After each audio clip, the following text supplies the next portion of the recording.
Every January, millions of people want to genuinely change their habits. But by February, most of them give up. Today, I would like to explain why this happens and why it's not a lack of motivation. Welcome to my channel. I'm a health psychologist, and on this channel, I'm sharing my knowledge about the science of behavioral change, healthy habits, the mind-body connection, and how you can live your healthiest life. In this video, I'm going to share 5 reasons why New Year's resolutions usually fail and how you can fix it. When you understand how your brain works, it's easier to stick to New Year's resolutions. It becomes less about forcing yourself and more about reducing resistance. Reason number 1, the wrong type of motivation. According to the self-determination theory, not all motivation is equal. Some types of motivation fade very quickly, while others last for a very long time. Let me explain. A lot of New Year's resolutions are based on external motivation. You feel like you have to change, there is some social pressure. For example, I have to lose weight. I should go to the gym. These goals sound reasonable, but psychologically they're very fragile. Why? Because they're focused on outcomes and often tied to self-criticism. From a self-determination theory perspective, sustainable change comes from internal value-based motivation, a type of motivation that is self-chosen and aligned with who you want to be. So instead of asking, what do I want to achieve? A better question is, why does this change matter for the kind of person I want to be? Instead of saying, I have to lose weight, a value-based reason would be that you would like to become an energetic person, that you would like to be physically capable, and that you would like to have a body that supports the kind of life that you would like to live. Do you hear the difference? So one is about the outcome, and the other one is about identity and values. This matters because when motivation is value-based, setbacks don't feel like a failure. They feel like feedback. You don't think I failed. You think this week didn't support the kind of person I would like to be. So what could I adjust? This shift alone dramatically increases persistence. So I'd invite you to pause and ask yourself, is this goal coming from pressure, or is it what I genuinely value? Reason number 2, poor self-efficacy, not believing that you can change. Another reason people struggle to stick to New Year's resolutions has to do with belief, specifically whether you actually think you can do it. In psychology, we call it self-efficacy. According to Albert Bandura's self-efficacy theory, behavioral change depends less on your ability and more on your perceived capability. So you believe that you can actually successfully perform this behavior. This belief determines whether you start, how much effort you put in, how long you persist, and what you do when things don't go as planned. People with high self-efficacy don't avoid setbacks. They recover from them faster. And what is important to mention here is that self-efficacy is not a personal trait. So it means you're not either born with it or not. It's something that your brain learns from experience. Bandura identified several ways to increase self-efficacy. The most powerful one is past successes. If you've successfully changed something in the past, your brain stores it as evidence. And here's the important part. It doesn't have to be in the same area. So if you learned a new skill, stuck with a difficult job, moved to a new place, changed a routine, or overcame a personal challenge, it all counts. Your brain doesn't categorize success the way we do. It just learns effort can lead to change.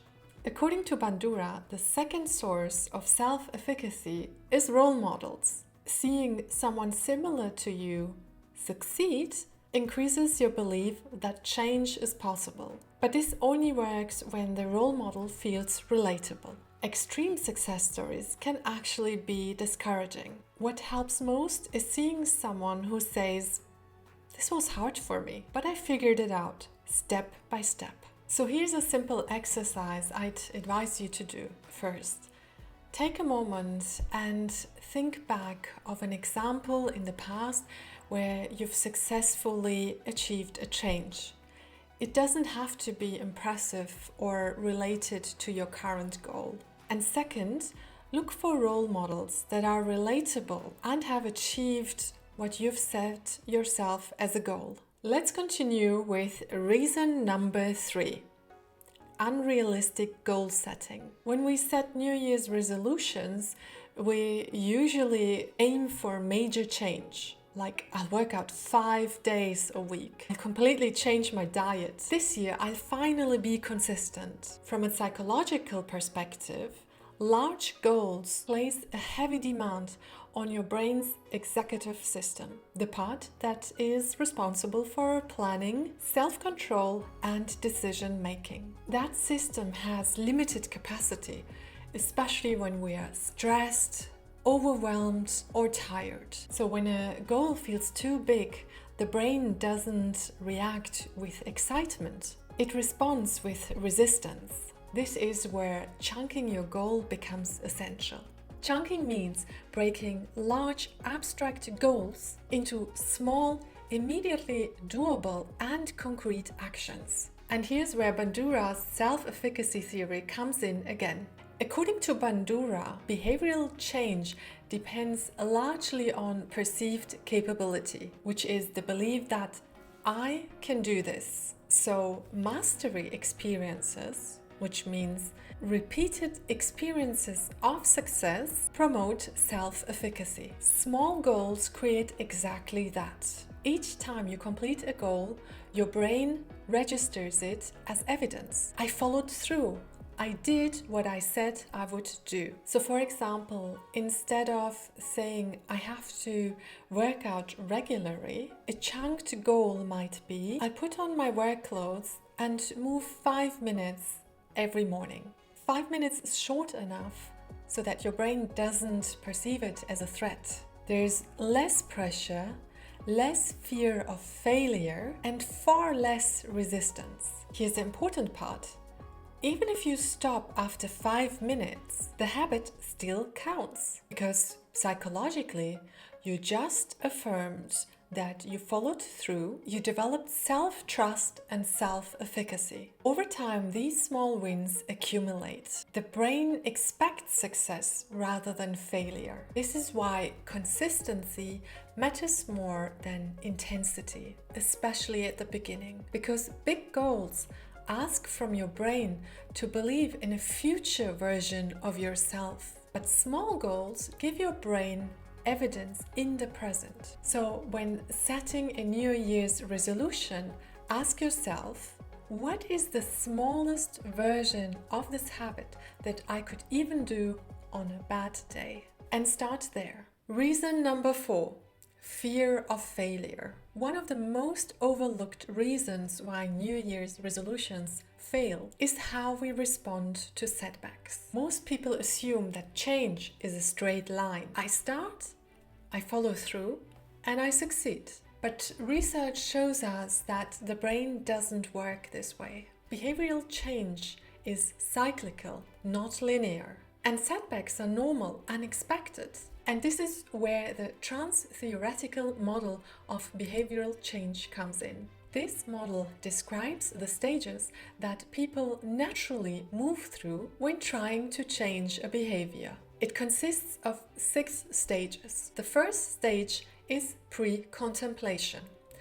In this stage, you're not even aware that change might be needed. So you're not even considering change. The second stage is contemplation. Here, you already start thinking about changing, but you're ambivalent. In the third stage, which is the preparation stage, you already start planning and getting ready. Stage 4 is the action stage. You are actively working on change. Stage 5 is maintenance. You're sustaining a certain behavior over time. And stage 6 is termination.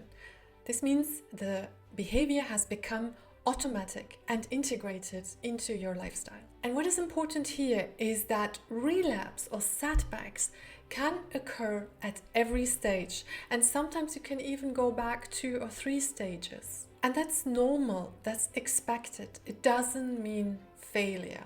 So here are practical tips to handle setbacks. First of all, ask yourself in which stage you are. Second, reframe setbacks. Treat it as data or feedback, not as defeat.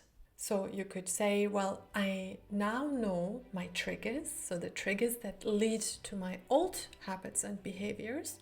How can I adjust? And third, reconnect to self-efficacy. So you can say to yourself, I've successfully changed in the past, and this is only one step on a long journey. Last but not least is number 5, our environment. Research shows that our behavior is heavily influenced by our environment and the people that we spend time with. So how can your environment sabotage your change? The brain loves habits because they save energy. Habits are cue-driven, which means your environment automatically triggers certain behaviors. So for example, if you keep a candy bowl on your desk, you're more likely to snack mindlessly.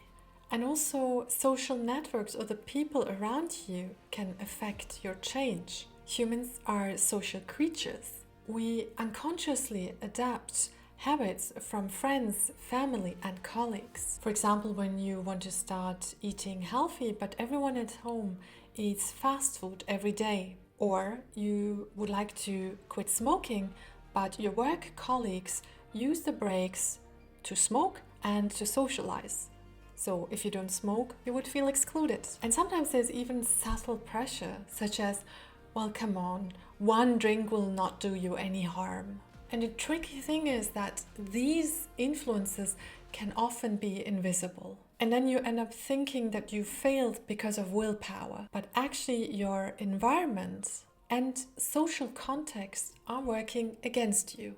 So how can you leverage environment and social support? First of all, redesign your environment. Remove cues from old habits, such as the candies, and add cues for your new habits, such as healthy snacks or your workout clothes.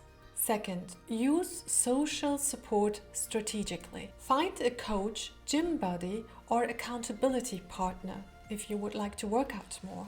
Join groups that are aligned with your goals. Share your goals with people who will encourage you rather than pressurize you. And third, limit your exposure to negative influences. So for example, temporarily distance from people or places that are more likely to lead to setbacks. So finally, I would like to underline that change doesn't come from pushing harder. It comes from understanding your brain and designing your life accordingly. So thank you for listening, and I wish you all good luck with your New Year's resolutions. Till the next video. Bye.